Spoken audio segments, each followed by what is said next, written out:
কলকাতার সবচেয়ে বড় প্রযোজনা সংস্থা এসবিএফ, শ্রী ভেঙ্কটেশ ফিল্মস, তারা কিভাবে তাদের কাজটাকে এগিয়ে নিয়ে যাওয়ার জন্য প্ল্যানিংটা করেছে আপনারা একবার চিন্তা ভাবনা করে দেখুন। আমি এপার বাংলার দর্শকদের কথাও বলবো, ওপার বাংলার দর্শকদের কথাও বলবো।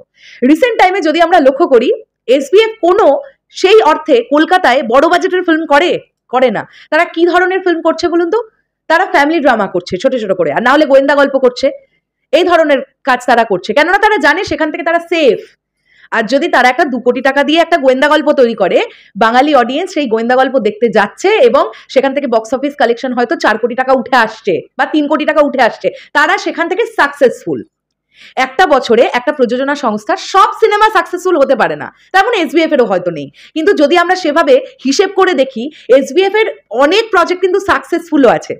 এবার এই যে তারা যে প্রত্যেকটা প্রজেক্ট সাকসেসফুল হতে পারছে না, তাদের সেই টাকাটাকে তো তুলতে হবে, মানে তবে তো তারা সেই টাকাটাকে আবার অন্য একটা প্রজেক্টে দিতে পারবেন, খরচ করতে পারবেন। এই পলিসিটা তারা কাটিয়ে ফেললো, বাংলাদেশে কোম্পানি খুলে ফেললো তারা। বাংলাদেশে, আমাদের পার্শ্ববর্তী দেশ বাংলাদেশে এখন এসবিএফ এর একটি কোম্পানি আছে এবং সেখানে তাদের সঙ্গে সম্মিলিত হয়েছেন বাংলাদেশের প্রযোজনা সংস্থা আলফা আই। এটার নাম দেওয়া হয়েছে এসবিএফ আলফা আই এন্টারটেনমেন্ট। যে প্রযোজনা সংস্থা থেকে আসতে চলেছে আফরান নিশোর আপকামিং 2টো সিনেমা। একটা ডিরেক্টর হিসেবে খুব সম্ভবত আমরা কাজ করতে দেখতে পাবো রাইহান রাফিকে, আর তার পরবর্তী ছবিটা ডিরেক্টর হিসেবে কাজ করতে চলেছেন Vicky Zahed. For the first time তিনি বড় পর্দায় ডিরেকশন দিতে চলেছেন। আমি তো খুব খুশি ভিকি জাহেদের ডিরেকশন দেখার জন্য, আমি প্রচন্ড খুশি। আমি পাগলের মতন তার ছোট পর্দার কাজ দেখি। আপনারা নিশ্চয়ই ভিকি জাহেদের কাজ কম বেশি সকলেই দেখেছেন। পুনর্জন্ম দেখেছেন তো? আফরান নিশোর অসাধারণ অভিনয়। তো আজকে এসবিএফ এই বুদ্ধিটা করলো কেন বলুন তো? বাংলাদেশ থেকে যে এরকম একটা এই যে একটা বাংলাদেশে একটা কোম্পানি খোলা যেতে পারে বা আমরা একটু বাংলাদেশে শিফট করি, কার ওপর ভরসা রেখে? মেগাস্টার শাকিব খান। এটা এক বাক্যে স্বীকার করতে হবে, মানে এটা অস্বীকারের কোনো জায়গাই নেই। আপনারা খুব লক্ষ্য করে দেখুন, যখন সুরঙ্গ রিলিজ পেল, সুরঙ্গর কিন্তু প্রযোজনা সংস্থা হিসেবে এসবিএফ ছিল না, কিন্তু এসবিএফ এর তরফ থেকে এপার বাংলায় রিলিজ দেওয়া হয়েছিল সুরঙ্গকে। তখন থেকেই তারা অলরেডি ছক কষছে, আমাদের ঢুকতে হবে বাংলাদেশ, ঢুকতে হবে বাংলাদেশ। আর এসবিএফ এমন একটা প্রযোজনা সংস্থা যাদের এত টাকা না, তারা চাইলে অনেক অনেক টাকা লগ্নি করে সিনেমা বানাতে পারেন। এবং এটা আমার বিশ্বাস, আপনারা দেখবেন এই যে আফরান নিশো আগামী যে 2টো প্রজেক্ট নিয়ে আসছে, তাদের মানে এই প্রজেক্ট দুটোও খুব ভালো হবে। কিন্তু এই যে তারা খাতাটা খুললো কাকে দিয়ে? মেগাস্টার শাকিব খান, তুফান।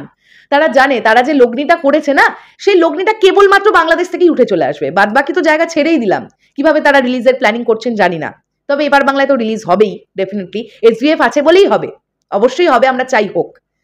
কিন্তু এই যে আমাদের একটা ধারণা যে এসবিএফ বাংলাদেশ ঘেঁষা হয়ে গেল, সত্যিই ঘেঁষা হয়ে গেল। তারা তাদের একদম একটা কোম্পানির একটা অন্য দিক একটা বাংলাদেশে ওপেন করে ফেললো। তারা এবার প্রচুর বাংলাদেশের প্রজেক্ট করবে, প্রচুর প্রযোজনা সংস্থার সঙ্গে টাই আপ করবে, যৌথভাবে প্রযোজনা করবে। যৌথভাবে ইন দ্য সেন্স আমি বলতে চাইছি না 2 দেশ, কারণ যে মুহূর্তে এসবিএফ বাংলাদেশে কোম্পানি খুলে ফেলেছে তখন সেটা এসবিএফ বাংলাদেশ হয়ে গেছে, ঠিক যেমনটা হইচই বাংলাদেশ আছে। তো আজকে প্ল্যানিংটা তারা একদিন ধরে করছে না, বহু দিন ধরে মার্কেটটাকে না বোঝার চেষ্টা করেছে। আর এটা তারা ফিল করে গেছে, মেগাস্টার শাকিব খান এমন একটা নাম যাকে দিয়ে যদি শুরুয়াতটা করা যেতে পারে, প্রচুর প্রচুর নাম হবে। এবং আমরা চাইবো যে এসবিএফ বড় বড় প্রজেক্ট, ভালো ভালো প্রজেক্ট করুক। এপার বাংলায় সত্যি তো মারামারি মার্কাটারি অ্যাকশন দেখার অডিয়েন্স আর নেই, সত্যি নেই। বাঙালির দর্শকই বাংলা ছবি, মেন স্ট্রিম মশালা ছবি এপার বাংলার দর্শক আর দেখতে যায় না। সেখান থেকে দাঁড়িয়ে এসবিএফ যেটা করেছে, বেশ করেছে। তারা সুন্দর গুছিয়ে বুদ্ধি করে করে এখানে ফ্যামিলি ড্রামা বানাবে, এখান থেকেও টাকা তুলবো, ওখান থেকেও টাকা তুলবো। বেশ করেছে, বেশ করেছে। আজকে এর জন্য আমি দুপক্ষকেই দায়ী দেবো। এক তো দায়ী দেবো বাঙালি দর্শককে, তারা মুখ ঘুরিয়ে নিয়েছে বাংলা ছবি থেকে। কিন্তু কেন ঘোরালো? দীর্ঘদিন বাংলা ইন্ডাস্ট্রি ভালো কোনো প্রজেক্ট দিতে পারে না, দীর্ঘদিন দিতে পারে না। বললেই শুধু অজুহাত হচ্ছে রাইটার নেই, ভালো লেখক নেই, ভালো গল্প নেই। বাংলাদেশে হচ্ছে কি করে হচ্ছে তুফানের মতন একটা এত বড় প্রজেক্ট বাংলাদেশে? কেন এবার বাংলার কেউ পারলো না করতে? কি করে আজকে 15 কোটি 14 কোটি টাকার সিনেমা তৈরি হচ্ছে বাংলাদেশে? কি করে দরদের মতো একটা সিনেমা, যেখানে অন্যতম প্রযোজনা সংস্থা কলকাতার এসকে মুভিজ হচ্ছে না? নেই বলে আর কতদিন চলবে? পার্শ্ববর্তী দেশের মেগাস্টার যাই বলুন আপনারা, আমার ভিডিওটা শুনে অনেকের এখন ফাটছে, আমি জানি, গা কচকচ করছে। যতবার মেগাস্টার শব্দটা বলবো হয়তো তেলেগুনে কারোর জ্বলছে। বিশ্বাস করুন, হি ইজ আ মেগাস্টার। যার উপর ভরসা করছে কলকাতার সবচেয়ে বড় প্রযোজনা সংস্থাটা। এবং আমি কিন্তু এখানে আমি এটা বলে কিন্তু এখানকার কোনো সুপারস্টারকে ছোট করছি না। আমি জিদ্দার ফ্যান, আমি দেবদাকে অনেক ভালোবাসি। আমার কিন্তু টার্গেট নয় কাউকে নিচে নামাবো, তারাও চেষ্টা করছেন, কিন্তু তাদের চেষ্টাটা প্রচুর চেষ্টা হয়তো নয়।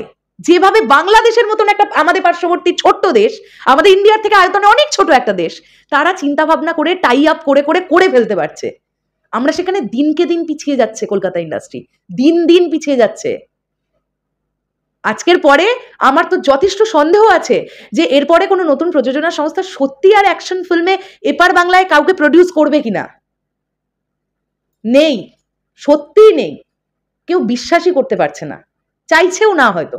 যাই হোক, আমি এসবিএফ কে কনগ্রাচুলেশনস জানালাম, তারা বাংলাদেশে এরকম একটা কোম্পানি খুলে ফেলেছেন এবং অবশ্যই আমরা চাইবো বাংলাদেশেও খুব ভালো ভালো কাজ আপনারা করুন, এপার বাংলাতেও ভালো ভালো কাজ করুন, নতুন নতুন অ্যাক্টর অ্যাক্ট্রেস, নতুন হিরো হিরোইনদের আপনারা লঞ্চ করার চেষ্টা করুন, অনেক ভালো হবে, অনেক অনেক হয়তো ভালো হবে।